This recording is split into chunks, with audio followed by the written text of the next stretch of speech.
My son-in-law gave my daughter pills every night. For months, I watched Emma slowly fade away from a vibrant kindergarten teacher who lit up every room to a hollow shell of herself. Thin, confused, moving through life like she was trapped in some invisible fog.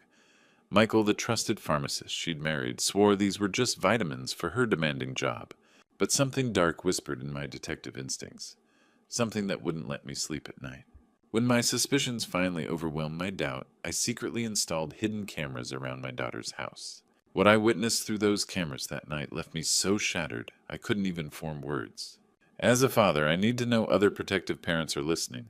Comment where you're watching from and what time it is for you right now. Trust me, you'll want to hear every detail of what those cameras revealed. Let me start from the beginning. I'm Bill Parker, 52 years old, and I spent 20 years working as a detective here in Nashville, Tennessee. Music City, they call it, though. There wasn't much music in my line of work. I dealt with the darker side of humanity, the kind of stuff that keeps you awake at night and makes you double-check your door locks. I've been a widower for 8 years now. My Calliope passed away when Chloe was just 18. That little girl became my whole world after that. I raised her by myself, watched her graduate from college, cheered when she got her teaching job at Riverside Elementary. She was everything good and bright in this world. 2 years ago, she married Blake Reed, and I thought I was losing her to the perfect man. The wedding was something straight out of a fairy tale. Blake spared no expense. White roses everywhere, a string quartet the works. He looked at my daughter like she hung the moon. Blake seemed like everything a father could want. He was a pharmacist at one of those big chain stores downtown, made good money, owned a nice house in Green Hills. More importantly, he treated Chloe like a princess. He'd bring her flowers for no reason, remember every little thing she mentioned wanting. "You raised an incredible woman, Bill," he told me at their rehearsal dinner. "I promise I'll take care of her." And for the first year and a half, he seemed to keep that promise. Chloe was happy, really happy. She'd call me every few days, bubbling over with stories about their life together. Everything seemed perfect. Then about 6 months ago, Blake started this new thing. He said he'd been reading about health and wellness, about how stressful teaching could be. He bought these special vitamins, little white capsules, that came in an unmarked bottle. "Dad, Blake is so thoughtful," Chloe told me over Sunday dinner. "These vitamins are supposed to help with stress and energy levels. He makes sure I take them every night before bed." I should have paid more attention to that phrase, make sure. But then I started noticing changes in my little girl. Chloe had always been vibrant, full of energy, but over these past few months, she seemed diminished. She was losing weight, and not in a healthy way. Her cheeks looked hollow, her clothes hung loose. Dark circles shadowed her eyes, making her look older than her 26 years. Worse were the mental changes. Chloe started forgetting things. She'd repeat stories she'd already told me. She'd forget conversations we'd had just days before. My sharp, intelligent daughter couldn't remember if she'd called me back. "Are you feeling okay, sweetheart?" I asked her last week when she seemed particularly foggy. "I'm fine, Dad," she said, but her voice sounded distant, dreamy. "Just tired. Blake says it's normal. The vitamins take time to work." That's when the alarm bells started going off. 20 years of detective work teaches you to recognize when something's not right. And everything about this situation felt wrong. My daughter was disappearing right in front of my eyes, becoming a shadow of herself.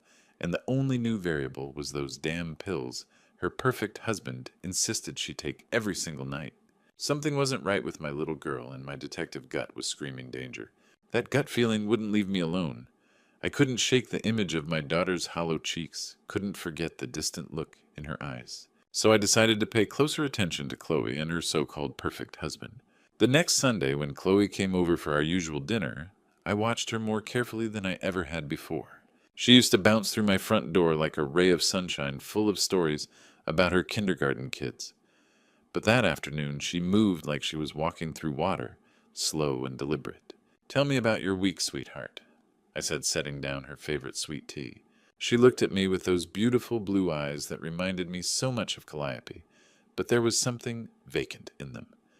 "We talked about this yesterday, Dad. Remember I told you about the field trip to the zoo?" My blood went cold. We hadn't talked yesterday. In fact, we hadn't spoken in 4 days. Chloe called me every other day, like clockwork had since she was in college. "Right, of course," I said, playing along. "Tell me again." She launched into a story I'd never heard before about chaos at the zoo and a monkey that escaped. She told it with such detail, such conviction, that for a moment I wondered if I was losing my mind. But I keep a desk calendar old habit. I checked it later that night. No phone call marked down. Something was seriously wrong with my daughter's memory. I decided to dig deeper, but carefully. Honey, tell me about these vitamins Blake has you taking. Are they helping? Chloe's face lit up with that dreamy smile I was starting to hate. Oh, Dad, he's so thorough about my health. Every night at exactly 9:30, he brings me 2 capsules with a big glass of water. He says timing is everything with supplements. That's dedicated of him, I said, trying to keep my voice neutral. He's really careful about it, too, she continued like she was proud of his attention. He always makes sure I actually swallow them properly. You know how sometimes you think you've taken a pill, but it gets stuck. Blake has me open my mouth afterward to check that they went down okay. The hair on the back of my neck stood up. He checks your mouth. It's sweet, really. He says some people forget to swallow completely and then the vitamins don't work. He just wants to make sure I'm getting the full benefit. She said this like it was the most normal thing in the world. No husband does that. No normal, loving husband treats his wife like a psychiatric patient who can't be trusted with medication. And how do you feel after taking them? I asked. Relaxed. Really, really relaxed. Blake says that means they're working. I usually fall asleep within 30 minutes. Her words were getting slightly slurred, even talking about it like the memory alone was making her drowsy. I started calling Chloe at different times, testing a theory I hoped was wrong. During the day, she was mostly herself, though tired and scattered. But after 9:30 at night, nothing. Straight to voicemail every single time. When I asked Blake about it during one of their visits to my place, he smiled that perfect smile. She's out like a light by 10 o'clock, Bill. Those vitamins really help her unwind from all that stress at school. Out like a light, like she was unconscious, not just sleeping. I started watching Chloe more carefully during our visits. Her pupils were often dilated, even in bright light. Her speech was sometimes slurred. Her reflexes were slower than they should be for a healthy 26-year-old. These weren't vitamin side effects. These were sedative symptoms. My daughter wasn't taking health supplements. She was being drugged systematically and deliberately by the man who'd promised to protect her. I'd seen enough. It was time to investigate my own son-in-law. I'd seen enough red flags to fill a parade, but I needed concrete evidence. Suspicions don't hold up in court. Facts do. So I decided to get myself some facts. The next morning I drove downtown and bought the smallest surveillance cameras I could find. Tiny things no bigger than a button with wireless capability and night vision. The kid behind the counter probably thought I was some paranoid old man. If only he knew. I waited until Thursday when Blake would be at the pharmacy all day. Then I called Chloe. Hey, sweetheart, I noticed your kitchen faucet was dripping pretty bad last Sunday. How about I come fix it? Maybe that loose cabinet door, too. Oh, Dad, you don't have to do that, she said, voice tired and distant. Blake can handle it? Nonsense. I've got nothing but time, and I like staying busy. She agreed, probably too exhausted to argue. When I arrived at their Green Hills house, Chloe looked even worse than Sunday. She was wearing one of Blake's oversized sweatshirts that practically swallowed her shrinking frame. You sure you're feeling okay, honey? Just tired, Dad. Blake says the vitamins are still adjusting my system. She curled up on the couch with a blanket, even though it was a warm October afternoon. Perfect. She'd probably nap while I worked. I spent 2 hours actually fixing things. The faucet really was dripping. But while I worked, I installed my electronic eyes. One camera went behind the coffee maker in the kitchen, angled to capture the whole room. Another went on the bookshelf in the living room, disguised among Chloe's teaching awards. Dad, what's all that noise downstairs? Chloe called out during my second hour. Downstairs. The basement.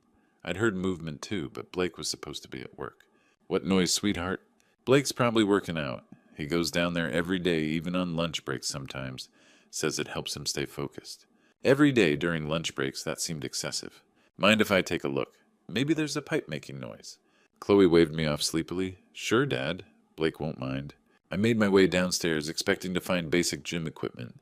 What I found instead sent ice through my veins. This wasn't a gym. This was a studio. Professional lighting equipment lined one wall, the kind you see in photography studios. There was a tripod in the center positioned to face an area arranged with bedroom furniture. A bed nightstand, decorative pillows. But the computer setup in the corner really made my stomach drop. Multiple monitors, high-end recording equipment, cables everywhere. This wasn't hobby equipment. This was professional-grade video production. My hands trembled as I installed the third camera in a dark corner, angled to capture the entire basement. Whatever Blake was doing down here, I was going to find out. I finished my repairs and said goodbye to Chloe, who was barely conscious on the couch. As I drove home, my mind raced. The basement set up professional equipment, daily visits during lunch breaks. It painted a picture I didn't want to believe. That evening, I sat in my home office, staring at 3 camera feeds on my laptop. Kitchen, living room, basement. All quiet for now. But I knew that would change soon. Tonight I would finally see what my son-in-law was hiding in that basement. That evening I parked my truck down the street from Chloe and Blake's house. Engine off, windows cracked, just enough to let in the cool October air. My laptop sat open on the passenger seat, 3 camera feeds glowing in the darkness. Kitchen, living room, basement. All quiet, all normal looking. At exactly 10:30, Blake appeared in the kitchen feed. I watched him move with the precision of someone following a well-rehearsed routine. He pulled that unmarked bottle from his pocket, shook out 2 white capsules, and filled a glass with water from the tap. Then he walked into the living room where Chloe sat curled up on the couch reading a book. "Time for your vitamins, honey." His voice came through crystal clear on the audio feed. My daughter looked up with that trusting smile that had melted my heart since she was 5 years old. She took the pills from his hand and swallowed them with the water, just like she'd described to me.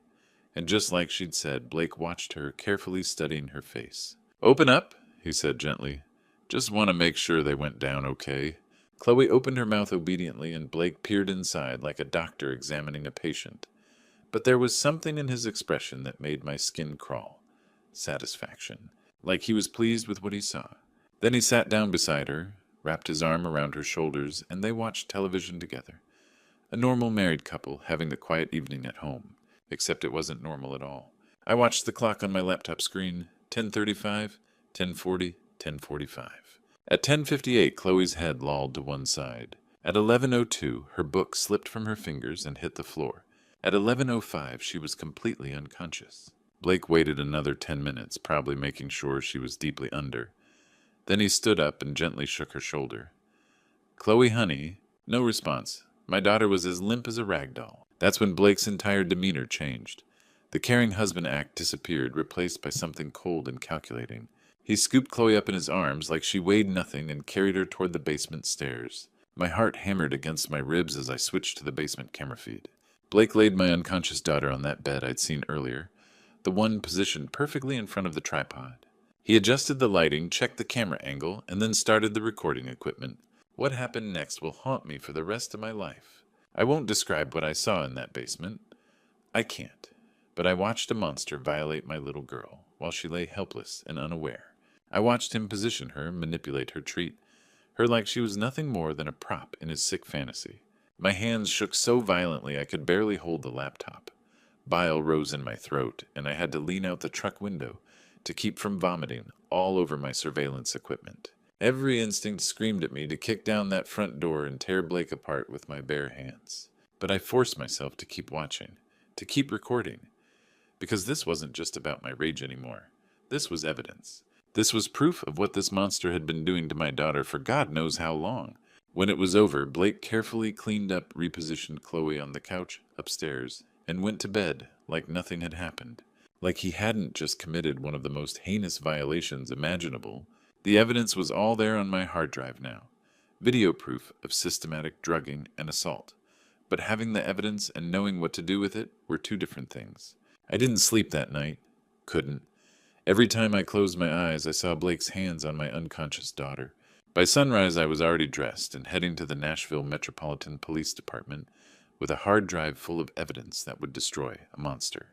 Detective Amy Clark was just settling in with her morning coffee when I knocked on her office door.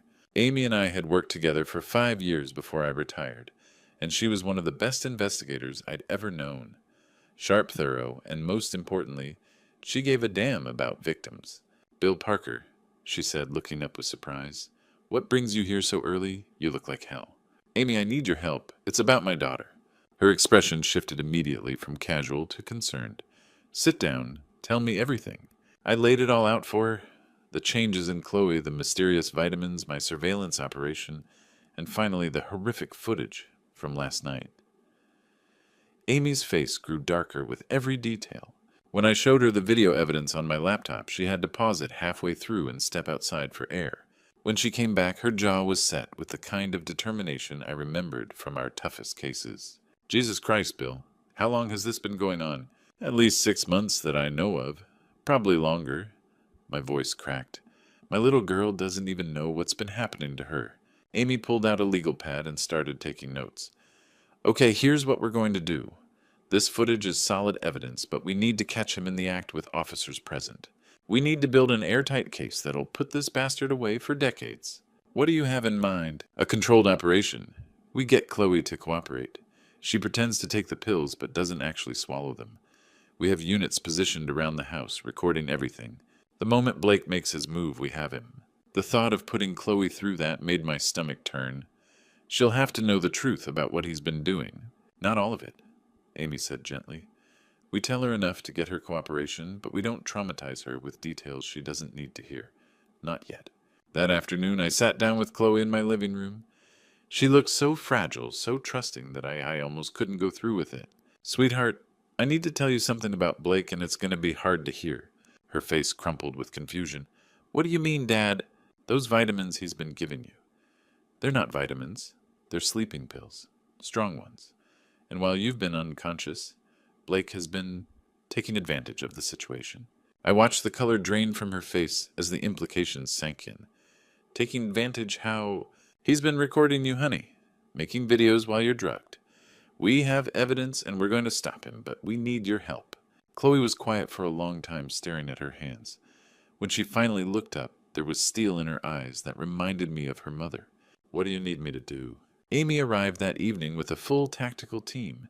They positioned unmarked cars throughout the neighborhood, set up additional recording equipment, and briefed Chloe on exactly what would happen. When he gives you the pills, hide them under your tongue, Amy instructed. Act like you're getting drowsy, then pretend to fall asleep. We'll be monitoring everything, and the moment he makes his move, we'll be there. Chloe nodded, her hands shaking slightly. How long has this been happening to me? We'll figure all that out later, I said, squeezing her hand. Right now, we focus on making sure it never happens again. As darkness fell over Green Hills, our trap was set. Blake would come home expecting another night of violating my unconscious daughter. Instead, he'd find himself facing justice. Chloe had to see the truth about her husband. Tonight, we would catch this predator red-handed. The clock on my phone read 9:45 p.m. as I crouched behind the hedges in Blake and Chloe's backyard. Amy's voice crackled through my earpiece, calm and professional, despite the gravity of what we were about to witness. All units in position. Parker, you copy? Copy, I whispered back, my eyes fixed on the basement window, where a faint glow indicated Blake had already turned on those studio lights. Inside the house, Chloe was putting on the performance of her life. Through the kitchen camera feed on Amy's tablet, we watched Blake go through his nightly routine. Same time, same unmarked bottle, same 2 white capsules. Time for your vitamins, honey. My daughter took the pills with steady hands, but instead of swallowing them, she tucked them expertly under her tongue, just as Amy had taught her. She drank the water, smiled at her husband, and settled back onto the couch to watch television. Oscar-worthy, Amy murmured into her radio. Subject has taken the bait. For the next 30 minutes, we watched Chloe gradually succumb to the drugs. She let her eyelids grow heavy, allowed her head to loll to one side, and finally let the remote slip from her fingers. To anyone watching, she appeared to be falling into the same drugged unconsciousness she'd experienced for months. Blake waited his usual 10 minutes before approaching her. He shook her shoulder gently, called her name, even lifted her eyelid to check her pupil response. Satisfied that his wife was completely under, he scooped her up in his arms. He's moving! Amy's voice was tight with controlled anger. All units maintain position. We go on my signal. Through the basement camera, we watched Blake lay Chloe on that bed, the same bed where he'd violated her countless times before. My hands clenched into fists as he adjusted the lighting, checked the camera angles, and powered up his recording equipment. Steady, Bill, Amy whispered, probably seeing my barely controlled rage even in the darkness. We need him to commit to the act before we move. Otherwise, his lawyer will claim he was just making a home movie. Blake moved around the basement with practiced efficiency, a predator preparing to feast. He positioned the tripod, adjusted the focus, and started the recording. Then he turned toward my daughter's motionless form. Now, Amy's voice cut through the night like a blade. Go, go, go! the world exploded into motion. Officers emerged from their hiding spots, converging on the house from all directions. The front door burst open as the entry team hit it with a battering ram. Shouts of a police search warrant echoed through the neighborhood. But I was already moving toward the basement entrance, Amy right behind me. We'd planned this moment down to the second, knowing that Blake would try to destroy evidence, or worse, harm Chloe, when he realized he'd been caught. The basement door flew open just as Blake spun around from the bed, his face a mask of shock and terror. For a split second, he looked like the charming pharmacist who'd married my daughter. Then his expression twisted into something ugly and desperate. "This isn't what it looks like," he shouted, backing away from Chloe's still form. That's when I lost it completely. All the rage, all the protective fury that had been building since I first saw those camera feeds erupted out of me like a volcano. "Get your hands off my daughter." The basement erupted into chaos as officers flooded down the stairs, weapons drawn, shouting commands. Blake stood frozen by the bed where my daughter lay, his face cycling through shock, fear, and desperate calculation. "Step away from her hands where we can see them." Amy barked her service weapon, trained on Blake's center mass. Blake raised his hands slowly, but his eyes darted around the room like a trapped animal, looking for an escape route. "This is a mistake," he said, his voice shaking. "You don't understand what's happening here." That's when Chloe began to wake up. She stirred on the bed, blinking slowly as if coming out of a deep sleep. But I could see the alertness in her eyes, the controlled performance, as she sat up and looked around the basement with carefully manufactured confusion. What's going on?" she asked, her voice perfectly mimicking the grogginess of someone emerging from a drug-induced stupor. "Why are there police here?" Blake's face lit up with desperate hope. He must have thought his secret was still safe, that somehow he could talk his way out of this. "Chloe, honey, tell them," he pleaded, taking a step toward her. "Tell them you agreed to this. Tell them you knew about the videos."